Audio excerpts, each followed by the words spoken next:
جناب رئیس محترم تبه زما سره دې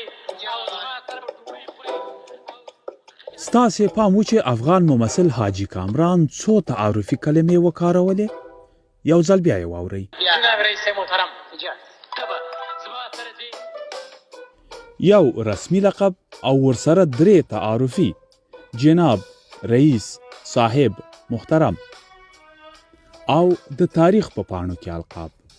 امیر حبیب الله خان یا په رسمي پاچاهي لقب سراج الملت والدین د نورو کلو په دود د ژمي لپاره د افغانستان ختیځ ته ځي.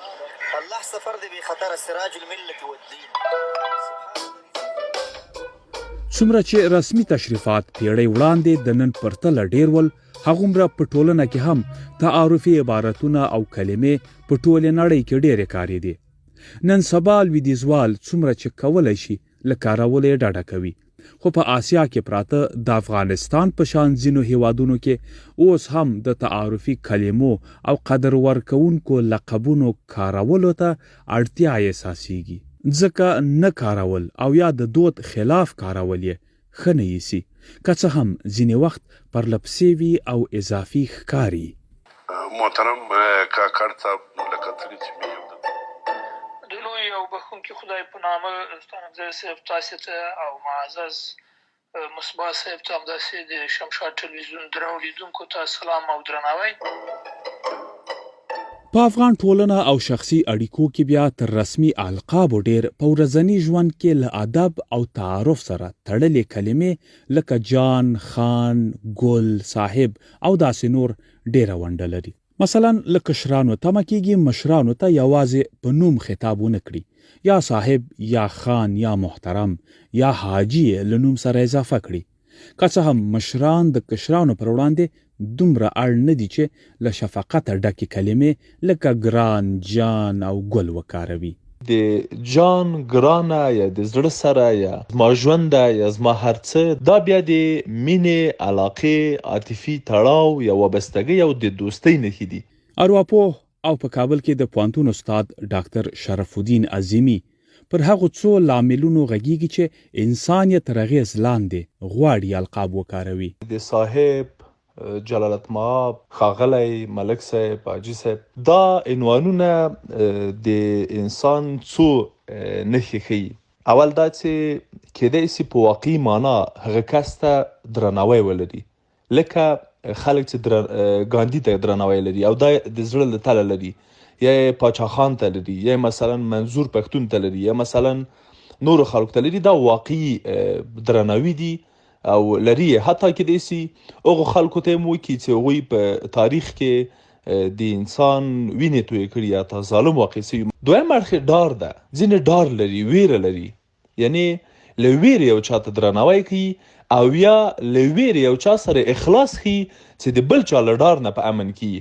لکه په نړۍ کې مشهور ظالم، قاتل، جنایتکاران یا په اصطلاح ظالمان، او په اړخ کې لکه افغان قومي رهبران یا هغه سیاسي رهبران چې خلک یا قومونه ښه پوهېږي چې دوی جاهل دي، دوی ظالم دي، دوی وژنې کړي، اما بیا هم احترام ورته کوي. چې دواړه اړخ یې د ډار اړخ دي.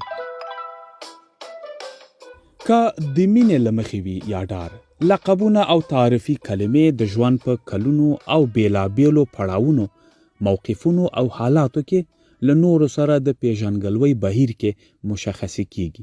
په دې معنا چې ادب او تعارف پورې اړوند یوه کلمه هم کولی شي د دوو کسانو ترمنځ د پیژنګلوۍ څرنګوالی وښیي. زه به یې له ځانه پیل کړم چې له ما سره خلک څنګه غږیږي.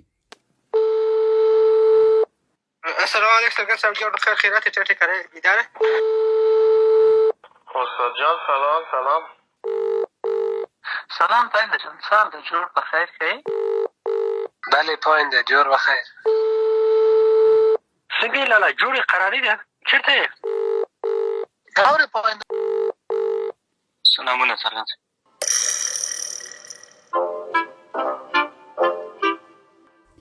دا چې زما او د مخکینیو کسانو ترمنځ اړیکې او شناخت تعریف شوي، وخت پرې تیر شوی او دواړه خواوې خپل حدود پیژنو، نو زما په مخاطب ګرځولو کې د یو انداز او تعارفي کلمه هم تر بل راته غوره نه ده، ټول را باندې ښه لګیږي. څه چې د انسانانو ترمنځ د اعتماد دایره بلله کیږي. ځینو خلکو لار ورموندلې وي، خو نوي خلک د کرښې پورې غاړوي.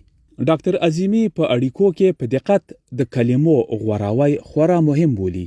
هر کلمه زما په باور بار لري او دا بار یا دا وزن کېدای سي ذهن ته سکون ورکي، کېدای سي نارامۍ کی، کېدای سي سټرس ورکي، کېدای سي ورنه کی، کېدای سي اړیکې جوړې کی، کېدای سي اړیکې ورانې کی، کېدای سي انسان ته خجالت ورکي، کېدای سي انسان ته ویاړ ورکي، کېدای سي انسان ته باور ورکي، کېدای سي انسان بې شخصیته کی، کېدای سي کورنۍ اړیکې جوړې کی، کېدای سي ناوړه انګېرنه وسي، کېدای سي فاصلې رامنځته کی، کېدای سي مینه رامنځته کی، کېدای سي غوسه، کېدای سي مرسته.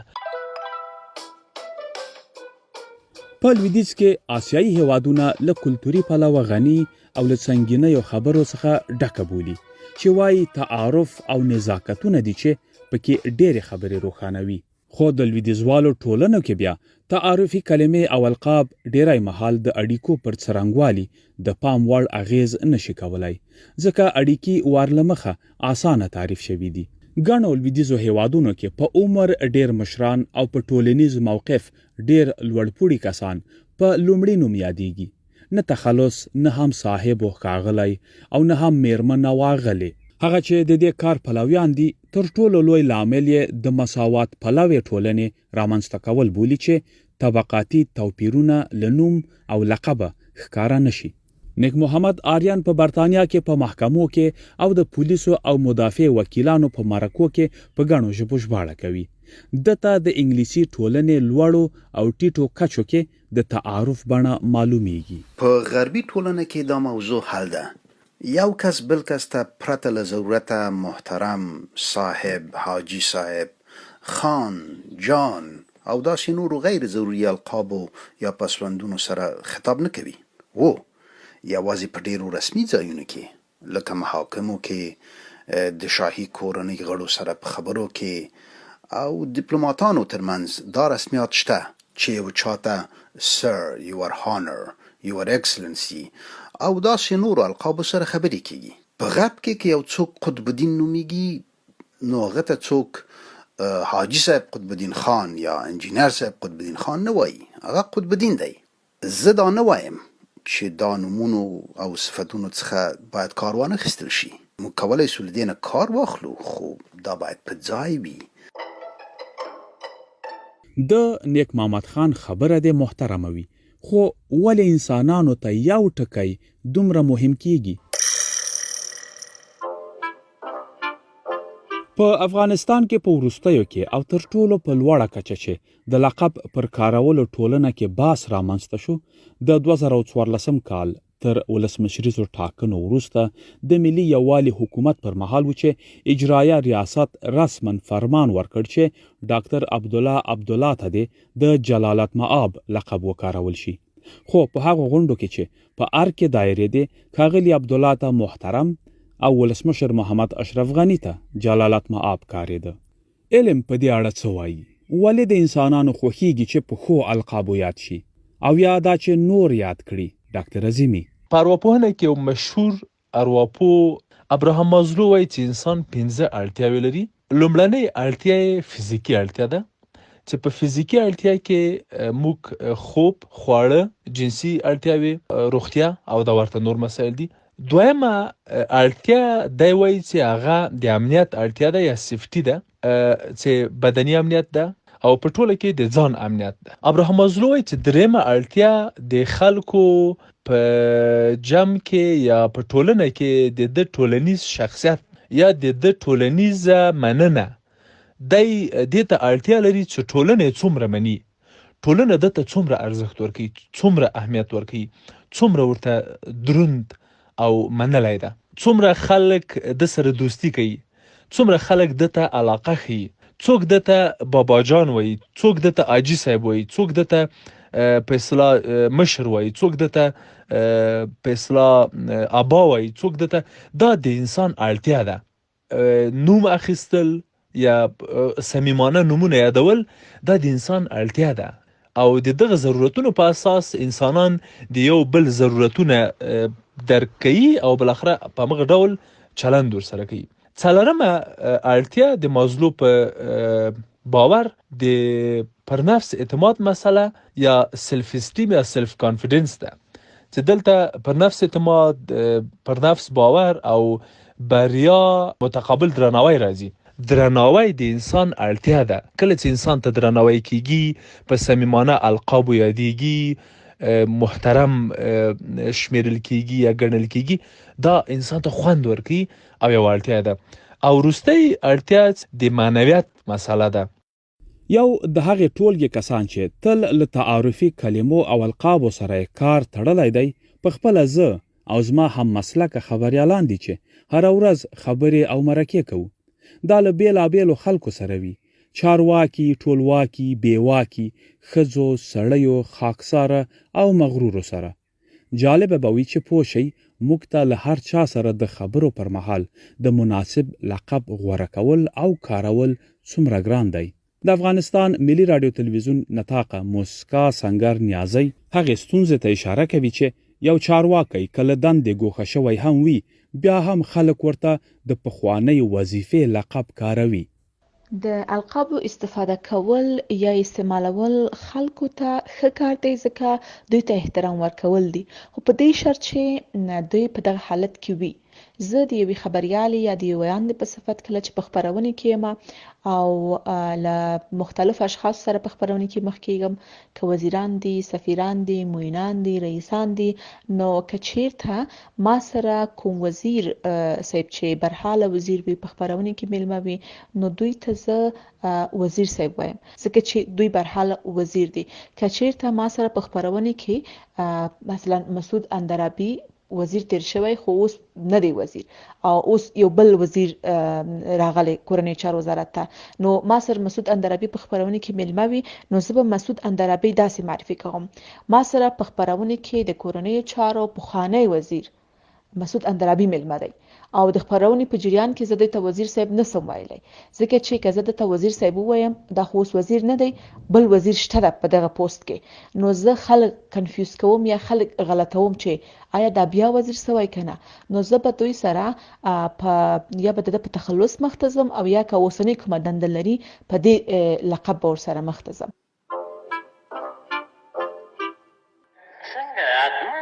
د رپوټ په پایل کې چې مو د تمثیلي ټوټې یوه برخه واورېده، په دوام یې لږ وروسته همدا رئیس حاجي کامران ته وایي چې له ریاسته لرې شوی او پر کور ناست دی.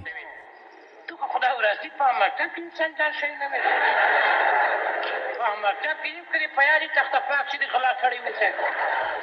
افغان ټولنه کې د داسې فولکلور کیسو او بیلګو کمی نشته چې د غوړمالۍ یا اړتیا له مخې القاب په مناسب او نامناسب ډول کارېدلي. زما پلار چې ټولنیزو مسلو کې د ځانګړي نظر خاوند دی، کیسه کوي چې تیرو زمانو کې یو شتمن کس و چې سیف الدین نومېده، خو خلکو له غوړمالۍ حاجي سیف الدین خان باله. د بدو حالاتو له امله یې شته کمېدل او ورسره د نوم هم لنډېده. څه موده وروسته سیف الدین سو، بیا پسې سیف سو، او چې بیخي غریب او بېوزلی شو نو خلکو سایپوګای باله. پلار مې وایي سیف الدین به د پیسو او القابو ترمنځ د ناهیلي کوونکي تړاو له درده او دا چې په پای کې ګرد چاپېره خلک ور معلوم شول ویلې چې سیپو شومه نو پوه شوم. ارواپوهان وایي دا چې مینه ماده نه ده او فزیکي وجود نه لري، خو په انساني ټولنه کې اظهار ته اړتیا شته، نو احساسات د کلمو او جملو په کارولو راڅرګندېږي. الفاظ، القاب، شعر او متل د انسان پر مغزو اغیز کوي. په قاموسونو کې د تعارف یو تعریف دا دی چې د دودونو یوه ټولګه ده چې په ځانګړو ټولنیزو ډلو او حالاتو کې منل شوی چال چلند کنټرولوي. نو که په یوې ټولنې کې تعریف شوی وي او له هغه سره سم چلند کیږي د درک وړ دی. د سوداګرۍ په دنیا کې لوی نړیوال شرکتونه د هغه هیواد له دودونو، تعارف او ډیپلوماسۍ ځان خبروي چې کار یې ورته بند وي او ګټه یې پکې نغښتې وي. نو په درناوي، مینه یا شفقت کې به څه عیب نه وي، خو چې د اظهارولو پر وخت یې د کلمو کارولو واقعي اړتیا او د القابو وزن په پام کې ونیول شي او ځای غلط نشي. د خان او جان په همدې یو ټکي کې غلطي ځینو ته ډیر ګران تمامېدای شي.